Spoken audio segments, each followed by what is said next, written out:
Report writing में जहाँ उसके कंटेंट स्ट्रक्चर वगैरह की अहमियत है, वहाँ पे ये भी इम्पॉर्टेंट है कि उसमें अल्फाज का चुनाव यानी वोकैबुलरी और ग्रामर की दुरुस्ती पे भी ध्यान दिया जाए। Let's see how we can do it better. Here are some points. एक तो ये कि जैसे कोई भी जब चीज़ लिखी जाए तो उसको प्रूफ रीडिंग करना लाजमी है, और इसीलिए ये कहा जाता है कि उसको बिल्कुल डेडलाइन जो सबमिशन की है उस पर ले जाके चीज़ ख़त्म नहीं करनी चाहिए, पहले से करनी चाहिए। उसको 1-2 दिन आराम से देखें, प्रूफ रीड करें, उसमें पंक्चुएशन की कोई एरर्स ना हो, ग्रामेटिकल एरर्स कोई ना हो। उसके अलावा इंग्लिश लैंग्वेज में जो स्पेलिंग्स किए जाते हैं वो 2 तरह के करेक्ट स्पेलिंग्स हैं, एक तो ब्रिटिश और एक अमेरिकन। जैसे कि जो लफ्ज़ है प्रोग्राम, उसको सिर्फ एक एम के साथ भी लिख सकते हैं और आखिर में एम-ई के साथ, जो कि ब्रिटिश तरीका है, और सिर्फ एम जो है वो अमेरिकन तरीका है। आप दोनों में से जो भी फॉर्मेट फ़ॉलो करें, मेक श्योर कि आप कंसिस्टेंटली फ़ॉलो करें, यानी कि पूरे डॉक्यूमेंट में अगर ब्रिटिश स्पेलिंग्स फ़ॉलो हो रही हैं तो वही हों, और अगर अमेरिकन स्पेलिंग्स फ़ॉलो हो रही हैं तो वही हों। और इसको भी ये देख के कि आपकी ऑडियंस या डोनर या क्लाइंट जो है उसको उसकी जो प्रेफ़रेंस है उसके मुताबिक फिर ये इसका सिस्टम जो स्पेलिंग्स का है उसका चुनाई करें। अच्छा, जार्गन या टेक्निकल लैंग्वेज किस हद तक डालनी चाहिए या नहीं डालनी चाहिए, इसके ऊपर थोड़ी-सी डिबेट है और थोड़ा-सा लोगों के डिफरेंट ओपिनियंस हैं। कुछ लोग महसूस करते हैं कि इसमें सिंपल लैंग्वेज होनी चाहिए ताकि लोगों को पढ़ने में आसानी हो, लेकिन बात ये है कि रिपोर्ट्स जो हैं वो किसी ख़ास ऑडियंस के लिए भी लिखी जाती हैं।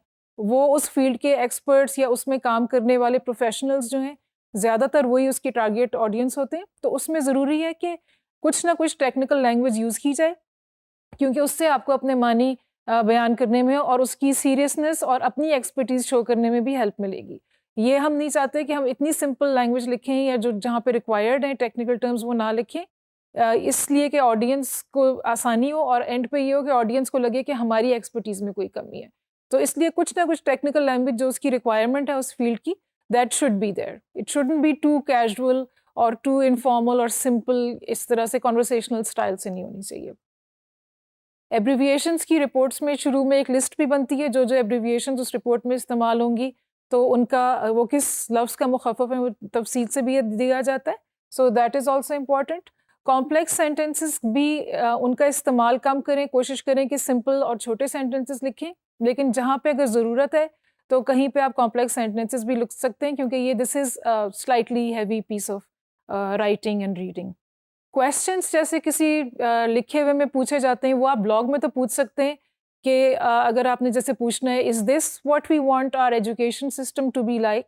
इस किस्म के सवाल आप जर्नलिस्टिक राइटिंग में कर सकते हैं या ब्लॉग में कर सकते हैं, लेकिन ये कि रिपोर्ट में इसकी कोई जगह नहीं है। डायरेक्ट क्वेश्चन इस तरह से नहीं पूछा जा सकता, और इसमें इसी तरह आई या यू का लफ्ज़ इस्तेमाल नहीं होता, कहीं पे वी या इदारे का नाम होता है, सो दैट इज़ एक्सेप्टेबल। लेकिन पर्सनल प्रोनाउंस फर्स्ट पर्सन या सेकंड पर्सन, उसमें जो रिपोर्ट का फॉर्मेट है और जो उसका टोन है, उसमें इनकी जगह नहीं बनती है।